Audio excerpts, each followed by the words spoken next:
So, very good morning, everyone. Today we are going to discuss the topic fertilization and implantation. तो आज के विषय में हम लोग फर्टिलाइजेशन और इम्प्लांटेशन के बारे में पढ़ेंगे आफ्टर जाइगोट के बाद। In human reproduction both the male or female gamete fuse together, this process is called fertilization. You know. अब फर्टिलाइजेशन के बाद जाइगोट होता है बेटा। अब जाइगोट होने के बाद कैसे क्लीवेज होता है और कैसे एम्ब्रियोनिक डेवलपमेंट होता है और कैसे इम्प्लांटेशन होता है और कैसे पार्चुरेशन होते हैं और लैक्टेशन होते हैं, सारे प्रोसेस के बारे में आज डिस्कस करेंगे। So today we are going to discuss the topic fertilization or implantation. So can you tell me what is implantation? Anyone? क्या होता है implantation?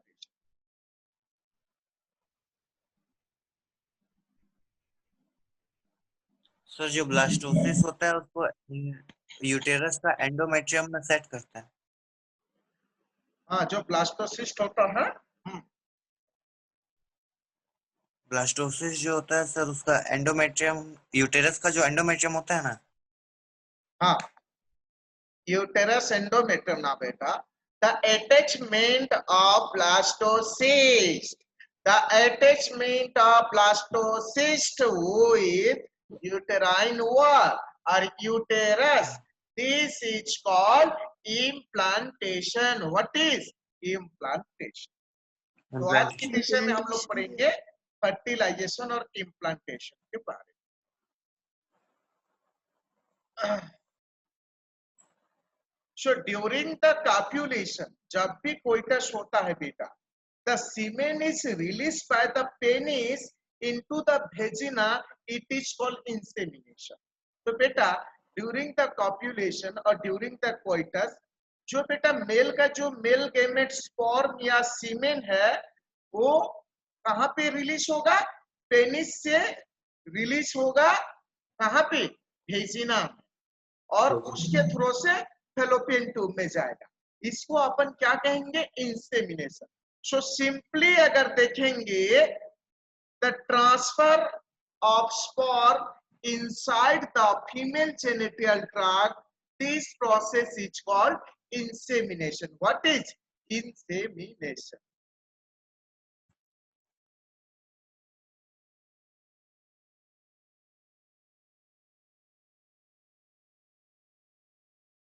तो फर्टिलाइजेशन और इम्प्लांटेशन में देखो बेटा क्या क्या स्टेप होता है। सबसे पहले आप देख सकते हैं बेटा मेल से क्या आएगा? स्पर्म आएगा। फर्टिलाइजेशन के लिए क्या चाहिए रे? मेल गेमेट स्पर्म चाहिए, फीमेल गेमेट ओव्यूम चाहिए, है ना बेटा? दोनों गेमेट का मिलन होगा तब जाके फर्टिलाइजेशन होके जाइगोट बनेगा, ये सभी को पता है। अब स्पर्म आएगा, कहाँ पे जाएगा बेटा? बताइए जल्दी। भेजिना में जाएगा। कहाँ पे? भेजिना। इंसेमिनेशन होगा। इसके बाद भेजिना से सर्विकल कैनल के थ्रू से यूटेरस होते हुए इस्थमस जंक्शन में जाएगा। इस्थमस के कौन सी पास? Ampullary region. तो बेडरूम ऑफ द फर्टिलाइजेशन क्या कहेंगे? इस्थमस एम्पुलरी जंक्शन कहेंगे। क्या कहेंगे? Isthmus ampullary junction. और एम्पुलरी इस्थमस जंक्शन भी कहीं कहीं पे कहा जाता है। दूसरा कंसेप्ट में देखेंगे बेटा ओव्यूम। अब फीमेल गेमेट से क्या क्या आएगा बेटा? फीमेल से ओवारी से ओव्यूलेशन होगा। ओव्यूलेशन होने से क्या आएगा? ओव्यूम आएगा। क्या आएगा? ओव्यूम। ओव्यूम पहले कौन ओव्यूम को कलेक्ट करेगा? फिम्ब्रिए, जो कि फिंगर लाइक प्रोजेक्शन है। फिर इनफंडिबुलम पे आएगा, फिर इनफंडिबुलम से एम्पुला में, और एम्पुलरी रीजन। तो एम्पुलरी रीजन में देखो male gamete spore and female gamete ovum दोनों आ गया। So this is the junction which junction is called isthmus ampullary junction, जहां पे आपका क्या होगा? Fertilization. So this process is called fertilization. What is this? Fertilization. इसको क्या कहेंगे? देखो ये लेफ्ट वाला डायग्राम देख सकते हैं यहाँ पे बेटा, इसमें देखो क्या है, इस्थमस एम्पुलरी जंक्शन, क्या कहेंगे? Isthmus ampullary junction. इधर से देखो ये वाला डायग्राम में आप अच्छे से देख सकते हैं यहाँ पे बेटा, देखो ये सब क्या है, ये सब ये स्पर्म है, देखो फीमेल की वेजिना के थ्रू से देखो कहाँ पे आया, इस्थमस एम्पुलरी जंक्शन में आया यहाँ पे, और इधर से देखो ओव्यूम रिलीज होके आया, और इधर से स्पर्म आया। अब दोनों के बीच में क्या हुआ? फर्टिलाइजेशन हुआ। All of you clear? So fusion of sperm with ovum, the fusion of sperm with ovum is called fertilization. क्या है? Fusion of sperm with ovum is called fertilization. और ये कौन सी रीजन में होता है? एम्पुलरी रीजन में होता है, जो कि फैलोपियन ट्यूब का एक पार्ट होता है, एक हिस्सा होता है। अरे सभी को समझ में आया जी? Yes sir. तो बेटा मेरे आप सभी से निवेदन है, अब तो आज मैट्रिक सीबीएसई का रिजल्ट आएगा, और कुछ दिन के बाद, एक हफ्ता के बाद आपका स्टेट बोर्ड का भी आएगा। तो मेरे कहने का मतलब है, जो लोग बीएससी करना नहीं चाहते हो, जो लोग बीएससी बीए बीकॉम करना नहीं चाहते हो, उनके लिए परसेंटेज का कोई वैल्यू है ही नहीं। इसके लिए आप ओरिट मत होइएगा कि परसेंटेज घट गया या बढ़ गया, ये कोई ओरिट होना नहीं है। और सबसे इम्पोर्टेंट बात है, कुछ स्टूडेंट मुझे सवाल पूछ रहे थे, कुछ पेरेंट्स भी मुझे बोल रहे थे कि सर बच्चा का 65% हुआ, 67 हुआ, 70 हुआ, क्या सर मेडिकल एग्जाम दे पाएगी कि नहीं दे पाएगी?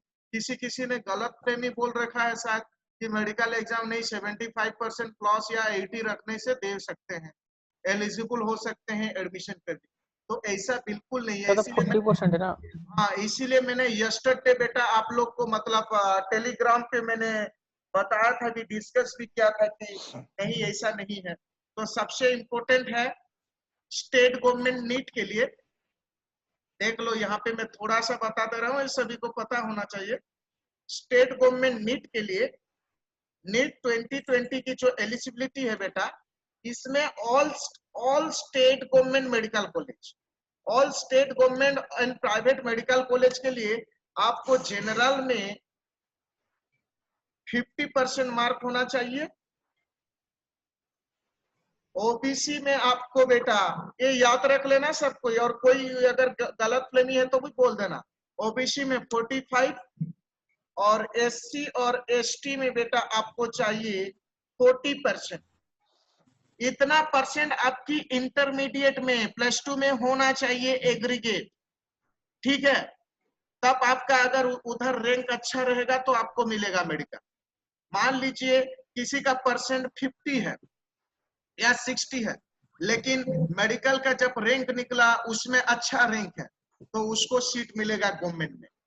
अगर मान लीजिए किसी को 90% है +2 में, लेकिन मेडिकल में अच्छा रैंक नहीं रखा, तो उसको एडमिशन मिलेगा नहीं। और मान लीजिए आपका अगर बिलो 50% है और आपको मेडिकल अच्छा रैंक मिल गया, आप एडमिशन नहीं ले सकते। इतना परसेंट जो है ये नीट के लिए है, ऑल स्टेट गवर्नमेंट के लिए। और दूसरी बात है, all India institute of medical science में एडमिशन लेने के लिए आपको बेटा, देख लो यहाँ पे,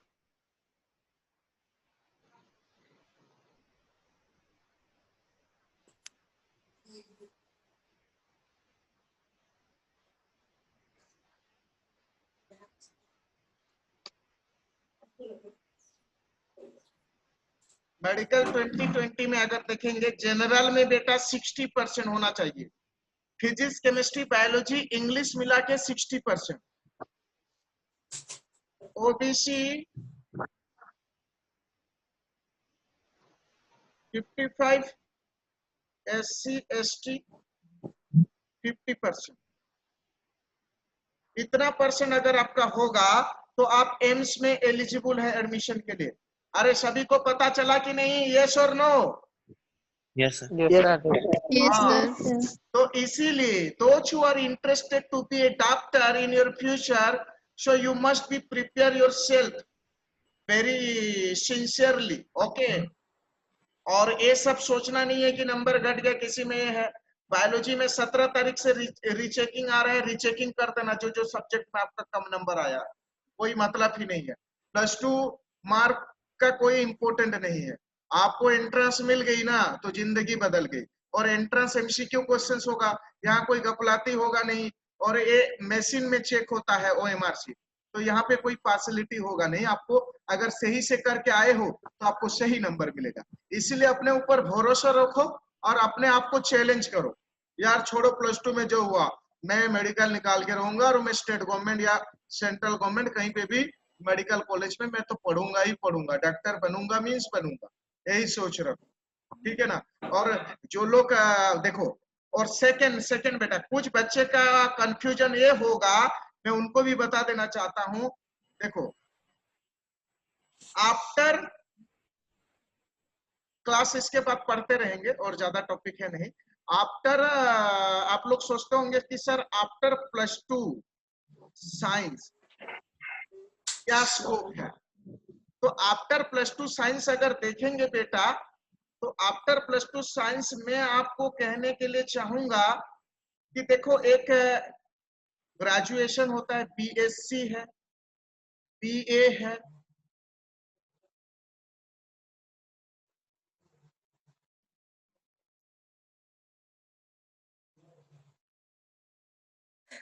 BSc है। इसके बाद क्या है आपका, थोड़ा सा बता दे रहा हूँ, एक पता होना चाहिए, BA है और एक बीकॉम होता है, बीकॉम है, और एक बीटेक है, और एक MBBS है, एक BAMS है, एक BHMS है, एक BSc नर्सिंग है,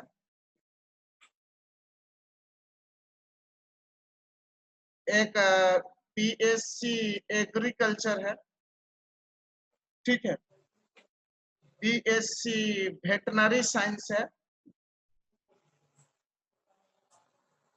इसके बाद आपको मैनेजमेंट है,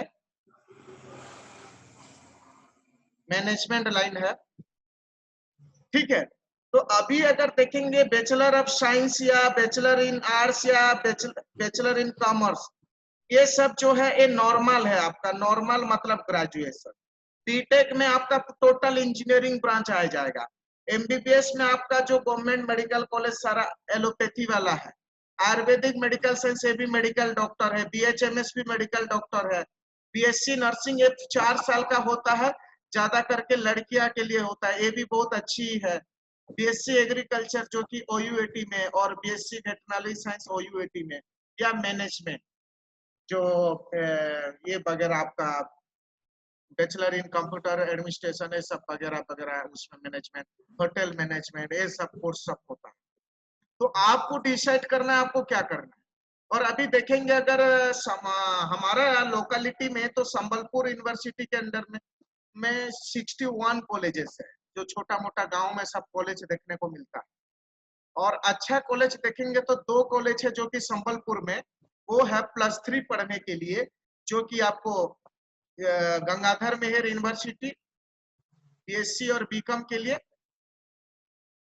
hello, yes sir. Yes sir. हाँ सर। तो आपको GMU है, गंगाधर मेहर यूनिवर्सिटी। इसमें हर ऑनर्स में, जूलॉजी में मान लो, जूलॉजी हो गया, फिजिक्स हो गया, केमिस्ट्री हो गया, बॉटनी हो गया, हर ऑनर्स में 50 सीट होता है। कितना सीट होता है? 50 सीट 50। होता है BSc का। इसके बाद संबलपुर में और एक अच्छा है आपका government women's college Sambalpur, government women's college Sambalpur. यहाँ पे भी वही सेम एक ऑनर्स में मतलब 50-50 सीट है। जूलॉजी, बॉटनी, आपको केमिस्ट्री सारा मिल जाएगा, फिजिक्स, ये सब आ जाएगा। तो ये जो है ये आपका मतलब संबलपुर में जो गवर्नमेंट का है, जहाँ पे आपको मतलब ईयरली 3,000 या 4,000 एडमिशन फीस लगेगा, पढ़ाई में खर्चा, बीएससी कीजिएगा या बीए कीजिएगा, कुछ भी कर। सेकंड बात है, आप लोग का मन में होता होगा यार बीएससी किया जाए तो कितना परसेंट कट ऑफ होता है। तो जीएम कॉलेज की अगर मैं बात करूं लास्ट प्रीवियस ईयर्स की, तो जीएम के लिए आपको बेटा जनरल में एटलीस्ट पहला सिलेक्शन के लिए 85% चाहिए। ओबीसी में आपको सिलेक्शन के लिए 80+ चाहिए, और एससी और एसटी में आपको सिलेक्शन के लिए 75 के आसपास चाहिए। पहला सिलेक्शन की मैं बात बोल रहा हूं, और बाकी जो है सेकंड सिलेक्शन। तो आप लोग सोच लो, और ये वैदिक या एम्स या विकास में जाके फिर +3 करोगे, 3 साल कोई फायदा नहीं है, 5 लाख रुपया खर्चा करोगे, लाख रुपया देके। उससे अच्छा है आप अगर सही तरीके से तैयारी कर लोगे ना एक बार, तो अगर मेडिकल मिल गई ना कि अच्छा कोई भी अच्छा एंट्रेंस आपका निकल गया ना, तो जिंदगी बदल गया, आपका कैरियर सेफ है।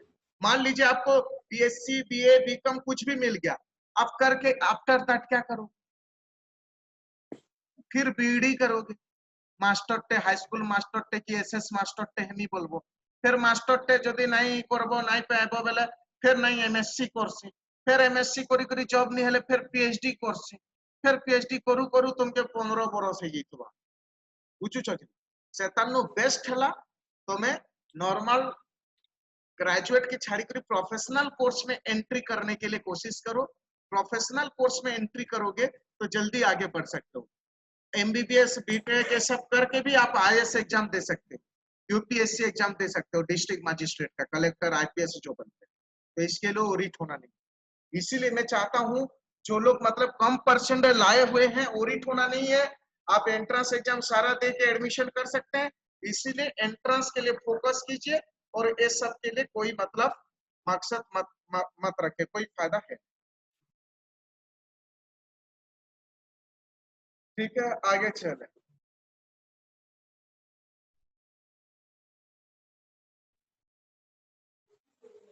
तो सभी को समझ में आया? कोई और भी ये रिलेटेड किसी को इंक्वायरी है तो मुझे पूछ सकते हो।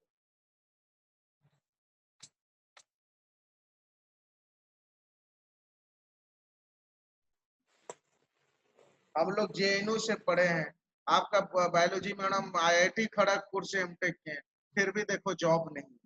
तो नॉर्मल लाइन में फंस जाओगे। जिसके पास पेशेंस है 15-20 साल पढ़ने का, और वो लोग नॉर्मल बीएससी एमएससी करें। तो देखो बेटा, फर्टिलाइजेशन यानी इम्प्लांटेशन, ठीक है। सो फर्टिलाइजेशन तो मैंने बता दिया, फर्टिलाइजेशन हैपन ओनली कब होगा? If fertilization happen only if ovum and sperm are transport simultaneously।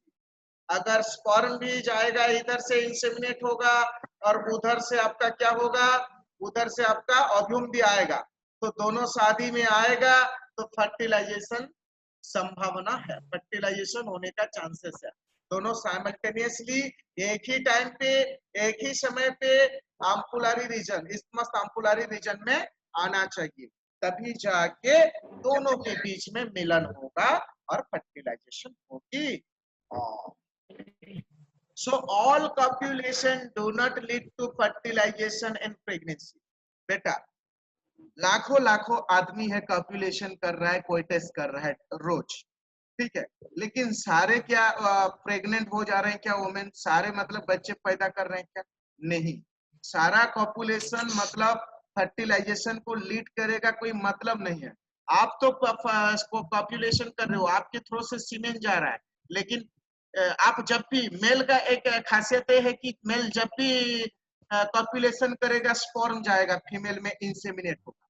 लेकिन फीमेल का अंदर में क्या होता है, 28 दिन में जो 14 नंबर दिन है, उसी मतलब फर्टाइल पीरियड के टाइम में ही उसका मतलब जो ओव्यूलेशन के टाइम में ही ओव्यूम आएगा, एक ही बार आएगा, बार बार आएगा नहीं ओव्यूम, ठीक है ना।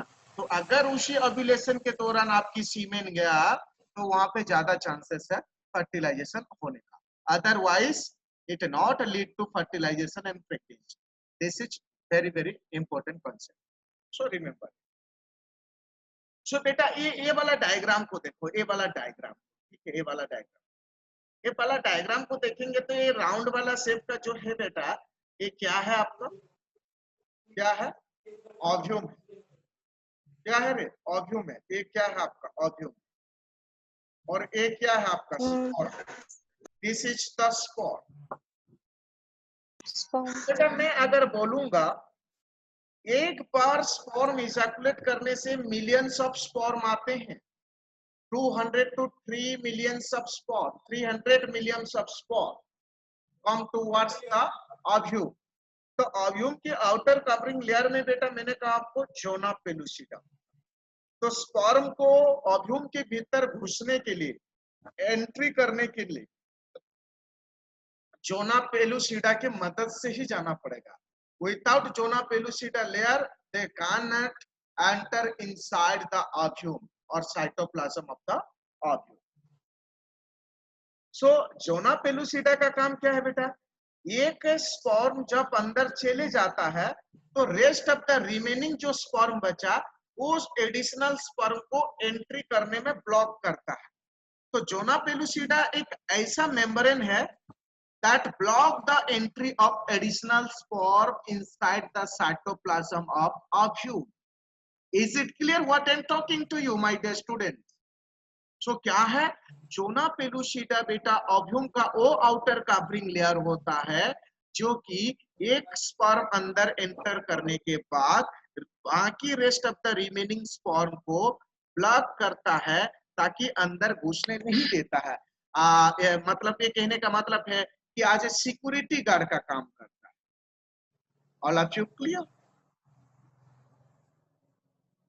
अब Yes, हेड sir. है, स्पर्म का जो हेड है यहाँ पे क्या होता है, एक्रोसोम होता है हेड पार्ट। तो secretion of acrosome help sperm to enter the egg cytoplasm है जोना पेलुसिडा। तो ये एक्रोसोम का सीक्रेशन होगा और इसी एक्रोसोम में कौन सी एंजाइम होता है, हाइड्रोनिलेस एंजाइम होता है, ठीक है। और ये हाइड्रोनिलेस एंजाइम हाइड्रोसिलेज करने में मदद करता है ताकि वो क्या करेगा बेटा, वो जो स्पर्म है वो स्पर्म को जोना पेलुसिडा की मेम्ब्रेन के थ्रू से वो क्या करेगा, जो ओव्यूम का साइटोप्लाज्म है और एक का साइटोप्लाज्म वहां एंट्री करने में मदद करेगा। So this is most important। और this was the second meiotic division, the secondary oocyte to form an ovum। तो फॉर्मेशन ऑफ ओव्यूम जो होता है, ओव्यूलेशन, उसी ओव्यूम को क्या कहते हैं, ऊटॉइड भी कहते हैं। क्या कहते हैं, ऊटॉइड, OOTID and second polar body. तो बेटा क्या है, एक ही ओव्यूम फॉर्मेशन होगा और दो पोलर बॉडी फॉर्मेशन होगा। कहां से, सेकेंडरी oocyte से। कैसे होगा, bye the help of meiotic division। फिर the haploid nuclei of sperm and ovum fuse together to form the diploid zygote।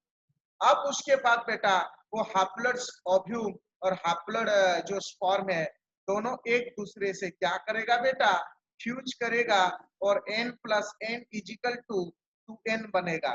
तो 2n क्या होगा बेटा, डिप्लॉइड है। तो आपका n क्या है बेटा, ये आपका हैप्लॉइड है। क्या है बेटा, हैप्लॉइड। तो हैप्लॉइड बनेगा तो क्या होगा बेटा, डिप्लॉइड बन जाएगा। All of you clear? Yes, sir. Yes, sir. अब देखो एम्ब्रियोनिक डेवलपमेंट वाला स्टेजेस देखो बेटा कैसे होगा। अब ड्यूरिंग द क्लीवेज क्या होता है, करिश्मा बेटा बोलो। सर ब्लास्टोमर्स बनता है। हाँ, जायगोट अंडरगोस बेटा मेयोटिक डिवीजन करेगा और क्या करेगा, क्लीवेज करेगा। क्या करेगा, क्लीवेज।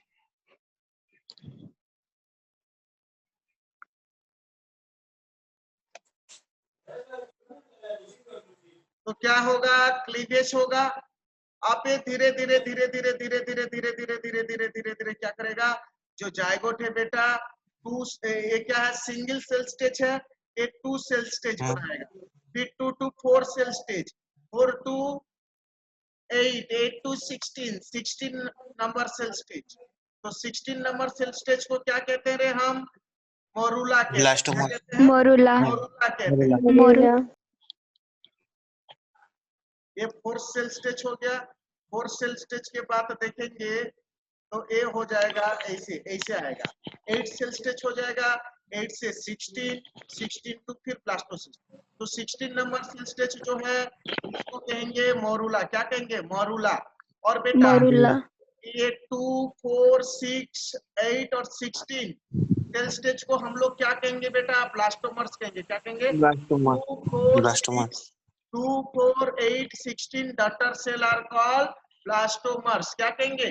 ब्लास्टोमर। ब्लास्टोमर्स मरूला, इसके बाद आपका ब्लास्टुला जिसको ब्लास्टोसिस्ट, और ब्लास्टोसिस्ट के बाद आपका जो होता है गेस्टुला। क्या होता है? गेस्टुला गेस्टुला होता है। ठीक है ना बेटा? तो देखो the embryo with 8 to 16 blastomere is called मरूला कहते हैं। जो 8 से 16 बनाता है उसको हम कहते हैं मरूला। और मरूला अब क्या करेगा बेटा? कंटिन्यूअसली डिवाइड करके क्या बनाएगा? ट्रांसफॉर्म होके क्या बनेगा? ब्लास्टोसिस्ट बनेगा। अब मेडिकल में सवाल पूछेंगे, the outer covering layer of blastocyst is called trophoblast. अरे क्या होता है? ट्रोपोब्लास्ट। ट्रोपोब्लास्ट और inner is the inner cell mass. भीतर में इनर सेल मास होता है और बाहर में ट्रोपोब्लास्ट होता है। ठीक है ना बेटा? अब ये ब्लास्टोसिस्ट यूटेरस के साथ आके अटैचमेंट करेगा। इसको अपन क्या कहेगा जी? इम्प्लांटेशन। Implantation implantation. सभी को समझ में आ रहा है? यस सर अब यस देखो, सर अब हाँ देखो सर ये वाला डायग्राम देखो। देखो जाइगोट से क्लीवेज हुआ, 4 सेल स्टेज 2, 4, 8 बना, ठीक है, 16 बना, फिर ऐसे प्लास्टुला बनेगा। अब ये प्लास्टुला का एक क्रॉस सेक्शन डायग्राम देखो। अब एक गेस्टुला का डायग्राम। अब बेटा ये ब्लास्टोसिस्ट के बारे में पहला देखते हैं। ब्लास्टोसिस्ट जो होता है बेटा उसकी आउटर कवरिंग लेयर को अपन क्या कहते हैं? ट्रोपोब्लास्ट कहते हैं। ये मेडिकल में आता है। और भीतर वाला जो होता है इनर सेल मास कहते हैं। क्या कहते हैं? इनर सेल मास कहते हैं। और एक ट्रोपोब्लास्ट का जो सुनो, और एक trophoblast layer gives the nourishment to inner cell mass. एक ट्रोपोब्लास्ट जो लेयर सोचा है बेटा, ये नरिशमेंट किसको प्रोवाइड करता है? इनर सेल मास को। And also get attach to the endometrium. और यूटेरस का जो एंडोमेट्रियम है वहां पे अटैच हो जाता है। अब इसके बाद बेटा, अब अटैचमेंट होने के बाद यूटेरस में क्या होता है? Inner cell mass get differentiate. अब इनर सेल मास जो होगा वो डिफरेंशिएट होके 3 जर्म लेयर बनाएगा। मेडिकल क्वेश्चन से इंपॉर्टेंट, याद रखिएगा। कितने जर्म लेयर बनाएगा? 3 जर्म लेयर बनाएगा, है ना बेटा? तो पहला वाला जर्म लेयर को क्या कहेंगे? एक्टोडर्म, जो आउटर लेयर है। क्या है? Outer layer. और मिडिल लेयर को क्या कहेंगे? मेजोडर्म। और inner layer of germ layer को क्या कहेंगे? एंडोडर्म। और this 3 layer structure is called gastrula. ये स्ट्रक्चर को हम क्या कहते हैं? गेस्टुला कहते हैं। देखो ये वाला क्या कहते हैं? गेस्टुला कहते हैं। गेस्टुला ये वाला स्ट्रक्चर है। All of you clear? Yes sir तो आपको अगर पूछेगा ब्लास्टुला के बाद जब गेस्टुला बनता है तो गेस्टुला में कितने लेयर बनता है? जो इनर सेल मास होता है डिफरेंशिएट होके कितने लेयर ऑफ सेल्स बनाता है? 3 लेयर सब बनाता है। Outer layer ectoderm, middle layer mesoderm, inner layer endoderm. All of you clear? अब धीरे धीरे धीरे धीरे कौन सी सेल्स की मदद से ये लोग एम्ब्रियो को डेवलपमेंट करना शुरू करेगा? By the help of stem cell. कौन सा? STEM, स्टेम सेल का मदद से। अब क्या होगा बेटा? वहां से एम्ब्रियो की फॉर्मेशन होना शुरू हो जाएगा और एम्ब्रियो गेस्टुला से स्टार्ट होता है फॉर्मेशन। तो देखो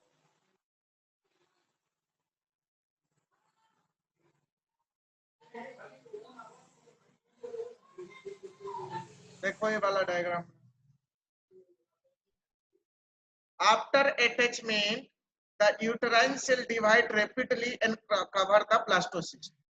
जब बेटा ये आप डायग्राम में देख सकते हैं, जब भी यूटेराइन वॉल में आके आपका क्या ब्लास्टोसिस्ट जब भी यूटेराइन वॉल में आके अटैच हो जाएगा तो वो क्या करेगा, the uterine cell divide, uterine cell अब धीरे धीरे रेपिडली डिवाइड करेगा और ब्लास्टोसिस्ट को पूरा अंदर घुसा देगा और पूरा कवर अप कर लेगा। देख रहे हो डायग्राम में, देख रहे हो? अब देखो ये डिवाइड होके अपना सेल्स बना रहा है, अब इसको इसे कवर कर रहा है, ठीक है ना। अब blastocyst become embedded in the endometrium, this is called implantation. अब जो inner most layer of the uterine wall जो होता है वो एंडोमेट्रियम होता है और ये एंडोमेट्रियम अपना लेयर को ग्रो करेगा और धीरे धीरे इसके चारों तरफ कवर अप करेगा। अब एम्ब्रियो डेवलपमेंट होना वहां से फिर शुरू करेगा। ये वाला देखो एनसीईआरटी की डायग्राम, ठीक है। तो क्या हुआ, ये ओवारी है, देखो ये ओवारी से ओव्यूलेशन हुआ है ना, ठीक है। अब इधर से इंसेमिनेशन हुआ स्पर्म का और ये स्पर्म जाके यहाँ पे फर्टिलाइज हुआ। तो दोनों स्पर्म देखो, ये वाला देखो, पहला पिक्चर देखो, एक नंबर पहला, तो यहाँ पे सेकेंडरी ओसाइट बना, ओव्यूलेशन हुआ। फिर यहाँ पे 2 नंबर पे देखो स्पर्म आया ओव्यूल के पास, अब एक सेल के साथ स्पर्म फ्यूज हुआ 3 नंबर में। अब 4 नंबर में देखेंगे तो दोनों फ्यूज होके जायगोट बनाए। अब जायगोट बनाने के बाद फिर क्लीवेज होके 5 नंबर में क्या हुआ, 2 सेल स्टेज बना।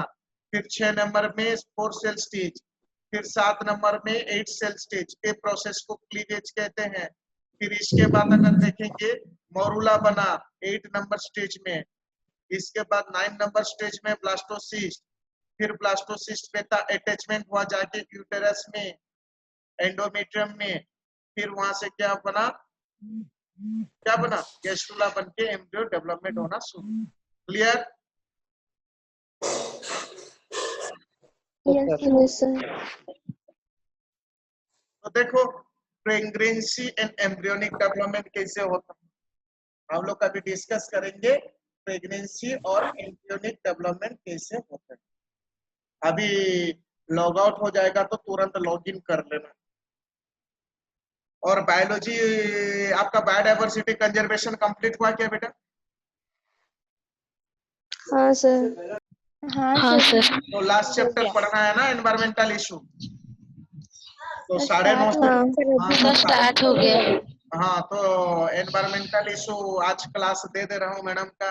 इसके बाद मैडम का क्लास करके एनवायरमेंटल इशू जल्दी कंप्लीट कर लो, तो कुछ दिन मैडम का क्लास को ब्रेक करेंगे, ठीक है। Pregnancy and embryonic development. तो प्रेगनेंसी और एम्ब्रियोनिक डेवलपमेंट में क्या क्या देखेंगे बेटा हम लोग, जल्दी जल्दी बताओ रे, टाइम खत्म होने वाला है। अब बेटा ये धीरे धीरे डायग्राम में देखो, यहाँ पे बेटा धीरे धीरे क्या करेगा बेटा, एम्ब्रियो डेवलपमेंट होना शुरू करेगा यूटेरस के भीतर। अब मैंने क्या बोला था बेटा, ये तो आपका प्लासेंटा है। अब यहाँ पे एक कवरिंग लेयर जो बन रहा है, वाला क्या है, वाला पर्सन प्लासेंटा, देख रहे हो प्लासेंटा। आप ये क्या है बेटा, यूटेरस है ये बाहर वाला, ठीक है। तो मैंने क्या बोला था आपको, यूटेरस और प्लासेंटा के बीच में क्या कनेक्शन है, जैसे कि